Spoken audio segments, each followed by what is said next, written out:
Do you have a sprinkler bottle so I can dampen the cottons? Use this, she said, and she handed me a bottle that had once held ketchup, but now had water with an ice pick hole in the top.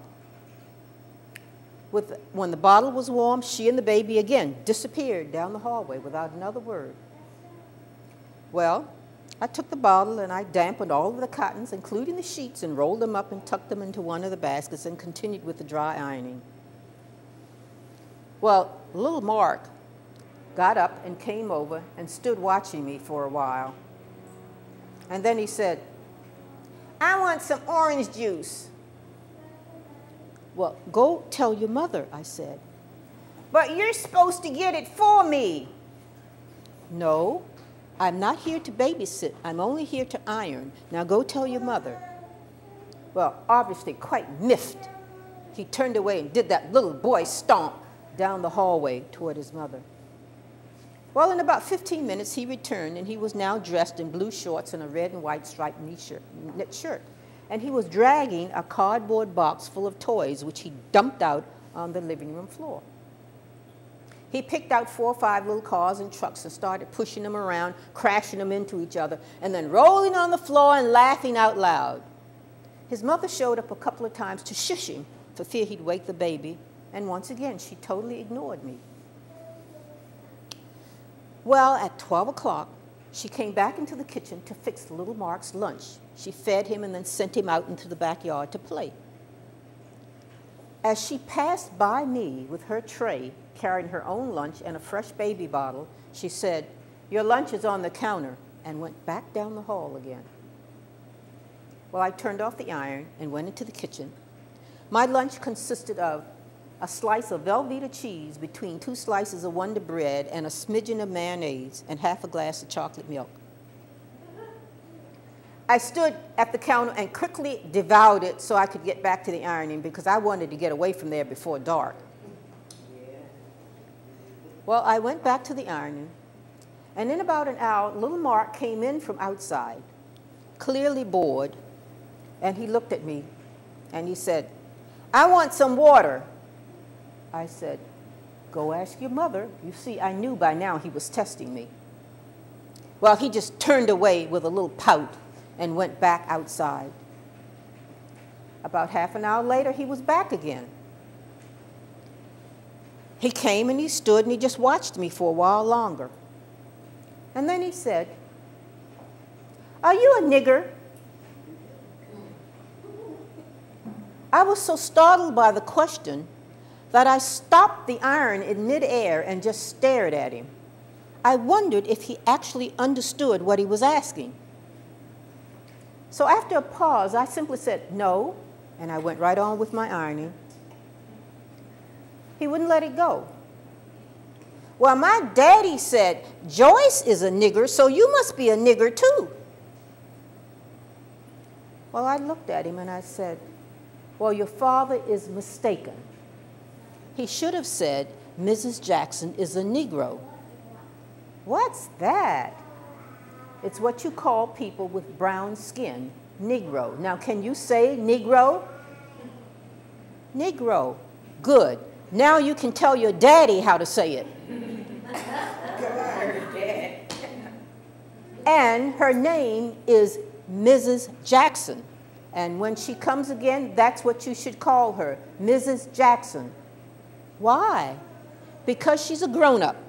And just like I call your mother Mrs. Hemsley, you should call her Mrs. Jackson. Now, can you say Mrs. Jackson?" "Mrs. Jackson?" "Yes, Mrs. Jackson. Now, that's what you call her next time she comes. Now, go back out and play." Well, clearly chastened, he went back outside. Now, I knew I had to get out of that house as quickly as possible. So I hurried through the rest of the ironing and finished up at 3:30. I called down the hall to Mrs. Hemsley to let her know I was finished. She came into the room, she pressed some folded bills in my hand and said only, "In a couple of weeks, I'll let Joyce know when I need you back." Well, on my walk back to the bus stop, I made up my mind I would never enter that White House again. with its white attitudes, where hired help can be disrespected and little boys learn by example how to call people nigger. When my mother got home from work, she counted out the money and she asked, "Did you keep any?" "No." "Well, did you finish the job?" "I ironed every piece." "Why?" "Because this is not what she agreed to pay you over the phone. She shorted you $5. Well, now I was really angry. So I gave my mother a blow-by-blow description of how my day had gone, and then she got angry. "Well, you are never going back there again," she said, "and I will tell Joyce exactly why." I just smiled because I didn't tell my mother I had already made that decision. And then after a pause, she said, "Well, it seems you handled yourself well today, but you learned some important lessons. You learned how you might be treated out there in that white world, where even the children learn at an early age to disrespect you. Take what you have learned today and use it to protect yourself from the meanness and unfairness you might encounter out there." By now, my anger had faded some, so I said, "Yes, Mama." "Oh, and Mama, I learned something else too." "What's that?" she said. "Well, you see, Mama, I always thought that white people had better houses and better stuff than us, with lots of money, and they must be happy all the time. But Mama, that lady didn't seem happy. She couldn't even act respectful. She never said hello or goodbye or thank you. And Mama, that little boy didn't seem happy either. I almost felt sorry for him. And that house wasn't even as nice as ours, Mama. It was dreary. Our house is a happy house. We have to do our own cleaning and our own ironing, but we happy, Mama. Ours is a happy house. Oh, and Mama, there's another reason why our house is better." "Why is that?" she said. "'Cause Mama, you would never answer the door with pink rollers in your hair and barefoot." Mama laughed out loud as she said, "Amen to that."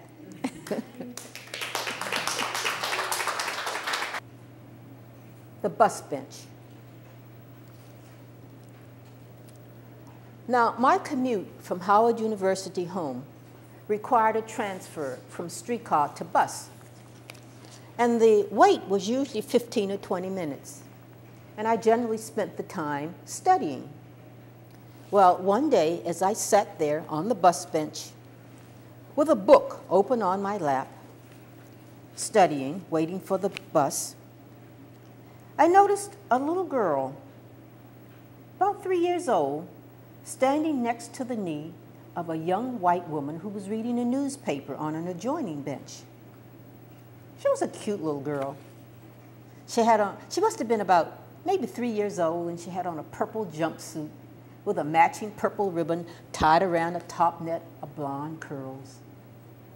She was watching me, so I smiled at her, and she smiled back, and then she shyly hid her face against her mother's leg. Well, I went back to my book, but the next time I looked up, she was still watching me, so I smiled at her again. And once again, she smiled at me and then hid her face against her mother's leg. Well, we played this little smile and hide game for a while, but then she stopped hiding, and she took one step toward me. Well, I pretended to read, but I was watching her.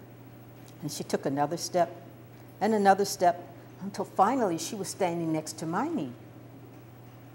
I looked up and smiled at her, and she reached out very tentatively. With one finger, she touched my hand, and then she pulled back. As I continued to smile at her, she reached out again, and this time she laid her whole hand on the back of mine, which now rested on the closed book. Her little hand was as soft as a kitten's paw. Well, she did that a couple of times. And she was so pleased with her accomplishment that she let out a bubbly little girl giggle. Well, her mother looked up at the sound. She dropped her newspaper on the floor. She jumped up. She ran over. She snatched up her daughter to her chest, and she started to back away. I'm so sorry that she disturbed you. She doesn't know any better, the woman said kind of breathlessly. Oh, but she didn't disturb me. She wasn't bothering me. It's okay. It was just a game. She was playing a little game, just having fun. Really, it's okay. But the woman continued to back away. And then she quickly returned to her bench, and she sat down again with the little girl on her lap. She leaned down and she whispered something into her ear. The child looked distressed, almost frightened. I smiled at her, but she didn't smile back. So I went back to my book. Well, the little girl sat still on her mother's lap for about 5 minutes. But then, as children do, she got wiggly and wanted to get down. Her mother stood her down, but held onto her arm with one hand.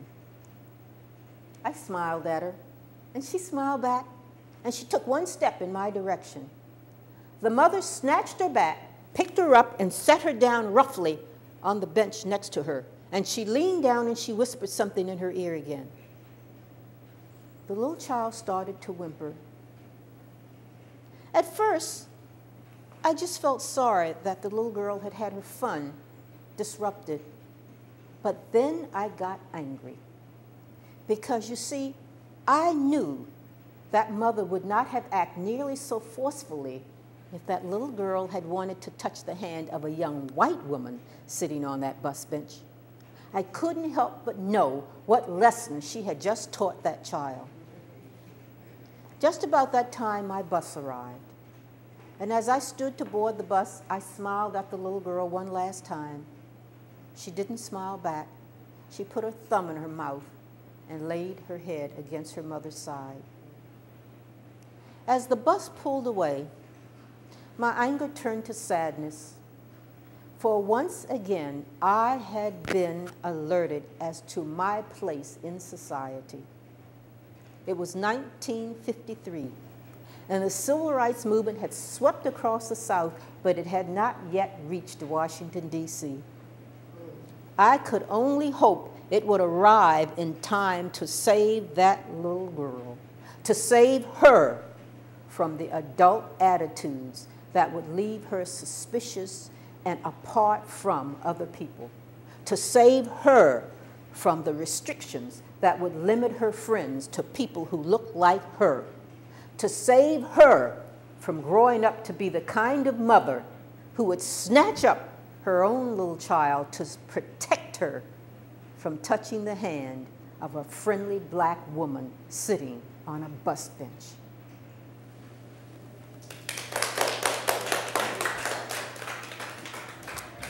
Thank you very much. I can't believe what I'm seeing happening. I never thought there would ever be a serious female candidate. I never thought there would ever be a serious black candidate. And as somebody once said, the Lord must be laughing at us because we got two of them running against each other. This is a part of the history of this country that will be talked about long after we are gone. So folks, pay attention. I don't know what's going to happen, but history is still in the making. Thank you so very, very much for coming.